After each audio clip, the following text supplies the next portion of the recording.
आप सभी का कक्षा 10वीं क्लास में स्वागत है। तो आज के दिन हम पढ़ाने वाले थे, आज के वीडियो में 6.1 जो है हम आज पढ़ाने वाले हैं, जिसमें आपका है त्रिभुज। ठीक है, 6.1 पर त्रिभुज है। त्रिभुज के बारे में आप लोग जानेंगे, सीखेंगे। तो आपके 6.1 में जो है आपके कुछ बेसिक हैं जो कुछ जानना होगा आप लोग को। ये जो है एग्जाम पूछे नहीं आते हैं, लेकिन इसमें आपका बेसिक है। तो इसमें हम समझेंगे आपका 6.1 का ये 1 नंबर है। 1 नंबर में क्या क्या पूछा गया है, क्या क्या दिया गया है, देखेंगे कि रिक्त स्थानों को भरे। आपको है रिक्त स्थान दिया हुआ है 6.1 में। और यहाँ पे जो है सर्वांशम और समरूप का खास तौर पर बात हो रहा है यहाँ पे। तो सबसे पहले हम जानेंगे कि हमारा सर्वांशम और समरूप जो है क्या है। सर्वांशम कब कहेंगे और समरूप हम कब कहेंगे। तो सर्वांशम वह है जिसमें कि वे दो आकृतियाँ जो एक दूसरे को पूरी तरह से ढक लें। जैसे कि मान लीजिए हम लेते हैं कोई भी चीज़, ये है, ठीक है, वर्ग है, ये भी वर्ग है। तो हम क्या बोल रहे हैं सर्वांशम में कि वे दो आकृतियाँ जो एक दूसरे को पूरी तरह से ढक ले। यानी कि पूरी तरह ढक ले कहने का अर्थ क्या हुआ कि अगर दोनों क्या हो, सेम साइज का हो, दोनों बराबर साइज का हो, जो कि इधर आ जाए क्या हो, ढक जाएगा। तो समान साइज का हो और इसकी भुजा भी क्या हो, समान हो। ठीक है, ये भी समान हो और दोनों का साइज भी क्या हो, समान हो। इसका कोण क्या हो, वो भी समान हो। तो उसका मतलब क्या हुआ, ये सर्वांशम है। सर्वांशम का अर्थ ही होता है सर्वांग सम, यानी कि सब अंग समान, यानी कि भुजा भी समान और कोण भी समान और उसकी आकृति जो है, दोनों का साइज जो है वो भी समान। ठीक है, तो इसे हम सर्वांशम कहेंगे। तो सर्वांशम का जो चिन्ह होता है उसे भी हम देख लेते हैं। सर्वांशम का चिन्ह होता है इस तरह से। ठीक है, इस तरह से जो क्या होता है, सर्वांशम का चिन्ह होता है। ठीक है, सर्वांशम के नियम, 2 नियम होते हैं इसको पहचानने के लिए कि उसका जो है संगत कोण और संगत भुजाएं क्या बराबर होना चाहिए। ठीक है, ये है सर्वांशम का पहचान, ये फिर नियम जो भी बोलिए आप। तो ये होता है सर्वांशम का कि उसकी संगत भुजा और संगत कोण क्या समान होना चाहिए। ये हुआ सर्वांशम। अब हम बात करें समरूप का। तो समरूप वे दो आकृतियां जो रूप में समान लेकिन आकृति में अलग अलग हो। ठीक है, यानी कि अब हम क्या बात कर रहे हैं समरूप का। समरूप में क्या होता है कि हमारा आकृति तो पर रूप तो पता चल रहा है कि हाँ ये वर्ग है, और ये भी पता चल रहा है कि हाँ ये भी वर्ग है। क्या है, रूप समान है, ये भी वर्ग है, ये भी वर्ग है, लेकिन इसकी आकृति क्या है, दोनों में अलग अलग है। ये बड़ा है, ये छोटा है। तो इसे हम क्या कहेंगे, समरूप कहेंगे। ठीक है, समरूप का भी चिन्ह होता है, समरूप का चिन्ह होता है सिर्फ ये। ठीक है, अब ये क्यों, अब हम बताते हैं। इसमें क्या होता है, सिर्फ रूप क्या होता है, सॉरी दोनों का क्या होता है, सिर्फ रूप सेम होता है कि ये वर्ग है, ये वर्ग है, इसी का समरूप। इसमें क्या होता है कि सब चीज समान हो, ये भी समान हो और ये भी जो है छोटा, दोनों बराबर साइज का हो, तो सब समान हो। इसी का यहाँ पे लिखा हुआ है बराबर, कि दोनों चीज का समान हो, लेकिन इसका एक ही चीज समान हो। ठीक है, इसी का ये हुआ। और समरूप का जो नियम होता है, इसमें क्या होता है कि इसकी संगत भुजाएं समानुपाती हो और कोण क्या हो, बराबर हो। ठीक है, समरूप का नियम क्या होता है, 2 कि इसका भुजाएं क्या हो, समानुपाती हो और कोण समरूप हो, सॉरी कोण बराबर हो। तो ये होता है। तो आपने समरूप और सर्वांशम के बारे में जान गए होंगे। अब हम बात करते हैं इसमें। ठीक है, तो यहाँ पे क्या बोला गया, सभी वृत्त होते हैं। यहाँ क्या बात कर रहा है, सभी वृत्त का। तो कोई वृत्त छोटा हो सकता है, कोई वृत्त बड़ा हो सकता है। ठीक है, हो सकता है कोई वृत्त छोटा, कोई वृत्त बड़ा हो सकता है, क्योंकि यहाँ पे सभी वृत्त का बात हो रहा है। तो इसे हम क्या कहेंगे कि हाँ दोनों वृत्त तो है पर आकृति क्या है, अलग है। इसका मतलब ये क्या हो गया, हमारा समरूप हो गया। ठीक है, समरूप, यहाँ पे हम समरूप को लिख लेंगे। अब बात करते हैं सभी वर्ग। यहाँ भी क्या बोला गया, सभी वर्ग, यानी कि छोटा बड़ा सभी वर्ग। इसमें क्या है, दोनों वर्ग है पता है, पर इसकी आकृति क्या है, अलग अलग है। तो ये भी हमारा क्या हो जाएगा, समरूप हो जाएगा। ठीक है, अब हम बात करते हैं तीसरे नंबर की। सभी त्रिभुज समरूप होते हैं, ठीक है। सभी त्रिभुज समरूप होते हैं क्या, समद्विबाहु या समबाहु। तो सभी त्रिभुज, त्रिभुज हमारा समरूप कब होगा, ये हम पहले जानेंगे। त्रिभुज हमारा समरूप तब होगा जब इसकी सब भुजाएं क्या हो, आपस में बराबर हो, ठीक है। दो त्रिभुज है मान के चलिए, त्रिभुज समरूप तब कहलाएगा जबकि उसके दोनों सब भुजाएं क्या हो, आपस में बराबर हो। ये भुजा यहाँ का और ये भुजा यहाँ का बराबर हो, ये भी बराबर हो, ये भी बराबर हो, क्या हो, दोनों बराबर हो। और आप जानते हैं कि त्रिभुज की सभी भुजाएं बराबर हो तो उसे हम क्या कहते हैं, जिसकी सभी भुजाएं बराबर हो, जिसकी सभी भुजाएं समान हो, तो उसे हम क्या कहते हैं, समबाहु। यानी कि समबाहु यानी कि सभी भुजा समान। समरूप में यही पहचान होता है कि समरूप में सब भुजा समान होना चाहिए, और जब ये समरूप है तो उसको क्या कहेंगे, समबाहु कहेंगे, क्योंकि सभी भुजा जिसका समान होता है उसे हम समबाहु कहते हैं।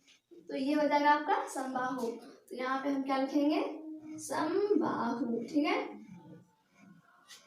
अब बात करते हैं 4 नंबर की, भुजाओं की समान संख्या वाले, ठीक है। आप देखिएगा यहाँ पे भुजाओं की समान संख्या, ठीक है, भुजा जो कुछ भी है उसका संख्या जो है वो भी समान है वाले दो बहुभुज समरूप होते हैं यदि उनके, अभी आपको हम बताए थे कि समरूप होने के लिए हमको क्या चाहिए होता है कि उसकी भुजाएं क्या हो, समानुपाती हो, ठीक है। भुजाएं क्या हो, समानुपाती हो, और उसका संगत कोण क्या हो, बराबर हो, ठीक है। आपको हम बताए थे अभी समरूप में कि उसकी शर्तें क्या होती है कि उसकी भुजाएं समानुपाती हो और उसका कोण क्या हो, समान हो, ठीक है, बराबर हो। तो यहाँ पे कह रहा है कि भुजाओं की संख्या समान संख्या वाले दो बहुभुज समरूप होते हैं। समरूप कब होते हैं, जब उनके संगत कोण क्या, बराबर, ठीक है, ये होता है। उनकी संगत भुजाएं क्या बोले थे हम, समानुपाती। तो इसमें क्या हो जाएगा, ये और ये दोनों, ठीक है। तो 1 नंबर आप लोगों का कंप्लीट रहा होगा। अब हम सवाल नंबर इसका जो 2 है उसे भी हम देख लेते हैं, ठीक है। अब सवाल नंबर हम 2 को देखेंगे। सवाल नंबर 2 में क्या बोल रहा है कि निम्नलिखित युग्मों के 2 भिन्न भिन्न उदाहरण दीजिए। यानी कि आपको क्या दिया है पहले नंबर में, समरूप आकृतियां।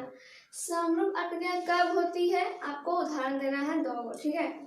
तो इसके लिए आप क्या कीजिएगा, एक उदाहरण मान के चलिए ले रहे हैं इसका, ठीक है, पहले इसका हम करेंगे। तो समरूप आकृति का उदाहरण के लिए हम ले लेते हैं कि एक वर्ग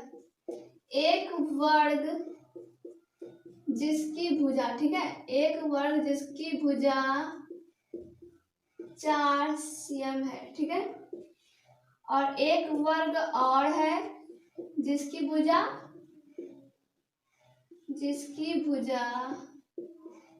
8 cm है, ठीक है। तो एक वर्ग है जिसकी भुजा 4 cm है, ठीक है, सब भुजा क्या है, 4 cm है, और एक वर्ग और है जिसकी भुजा क्या है, 8 cm है, ठीक है। तो समरूप के क्या चाहिए था हमको कि दोनों का रूप समान हो, यानी कि वर्ग समान हो, लेकिन आकृति क्या हो, अलग अलग हो, ठीक है, छोटा बड़ा। तो ये इसका एक क्या हो गया, उदाहरण हो गया, ठीक है। क्योंकि आप जान रहे हैं कि हम क्या करते हैं, इस भुजा और इस भुजा को हम बटे में करते हैं। अगर अनुपात में अगर हम लाते हैं तो क्या आता है हमारा 1/2, और इस भुजा को भी अगर हम करते हैं तो इसका भी क्या आता है 1/2। इस भुजा को भी हम करते हैं इससे तो क्या आता है 1/2। इस तरह से हमारा क्या हो रहा है, भुजा बराबर हो रहा है, तो इसे हम क्या कहेंगे, समरूप कहेंगे, ठीक है। इस तरह से हम भुजा निकालते हैं। तो ये हो गया पहला उदाहरण। यहाँ पे 2 उदाहरण मांगा है हमको। दूसरा उदाहरण क्या हो जाएगा, मान लीजिए एक हम वृत्त ले लेते हैं, एक वृत्त जिसकी त्रिज्या 2 सेंटीमीटर है, और एक वृत्त और है जिसकी और उसका त्रिज्या जो है, जिसकी त्रिज्या हम मान के चलिए हम 4 ले लेते हैं, ठीक है। तो एक वृत्त जो है जो 2 सेंटीमीटर त्रिज्या का है, ठीक है। और एक वृत्त और है जो कि 4 सेंटीमीटर त्रिज्या का है, ठीक है। तो इसका क्या है, दोनों क्या है, वृत्त है, लेकिन आकृति क्या है, अलग अलग है। तो इसको हम क्या कहेंगे, समरूप कहेंगे। तो ये हो गया इसका समरूप आकृति का 2 उदाहरण। अब यहाँ पे क्या बोला दूसरा नंबर में, ऐसी आकृतियां जो समरूप नहीं हो। तो इसके लिए आप क्या बोला कि वो कौन सा आकृति हो सकता है जो कि समरूप नहीं। तो हम इसमें क्या लेंगे, मान के चलिए एक वृत्त है, एक वृत्त और एक वर्ग समरूप नहीं है। यानी कि देखिए ये चीज क्या होना चाहिए, सेम होना चाहिए। वर्ग है तो ये भी वर्ग होना चाहिए, तब वो हमारा समरूप होगा। और समरूप नहीं का मांग रहा है उदाहरण, तो यहाँ पे हम क्या ले लेंगे, एक वृत्त और एक वर्ग, एक वृत्त और एक वर्ग। तो ये हमारा समरूप नहीं हो सकता है, क्योंकि ना तो इसका आकृति सेम है, ना इसका रूप सेम है। दूसरा भी लेते हैं, दूसरा हम लेते हैं कि वर्ग और त्रिभुज, ठीक है। वर्ग और त्रिभुज लेते हैं, वर्ग और त्रिभुज समरूप नहीं हो सकता, ठीक है, क्योंकि ये वर्ग ऐसा होता है और त्रिभुज ऐसा होता है। तो ये दोनों क्या होगा, हमारा सेम नहीं है, ना इसके आकार सेम है, ना इसकी आकृति सेम है, ठीक है, ना रूप सेम है। तो ये हो गया समरूप नहीं होने के उदाहरण और ये समरूप होने के उदाहरण, ठीक है। तो आपका सवाल नंबर 2 जो है कंप्लीट हो गया। और सवाल नंबर 3 को भी देख लेते हैं।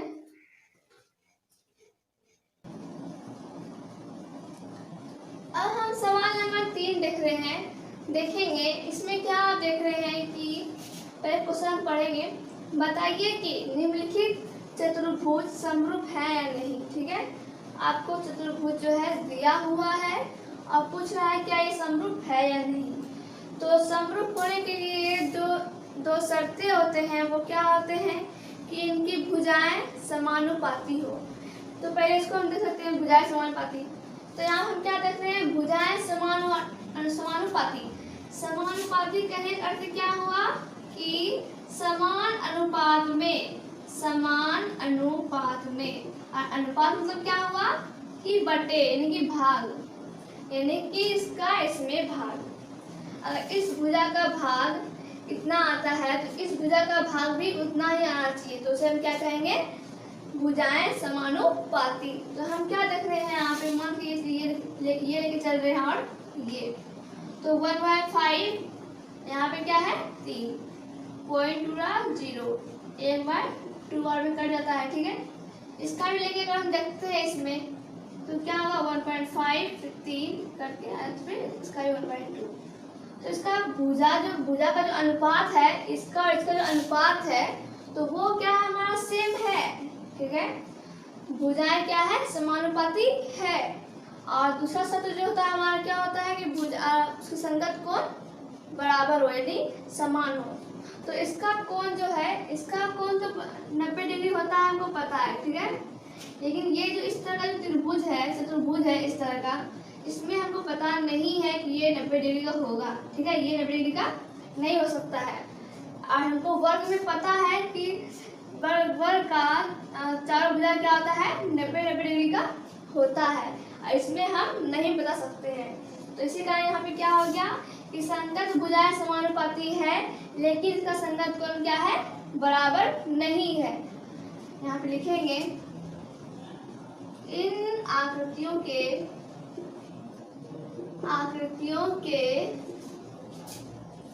भुजाएं समानुपाती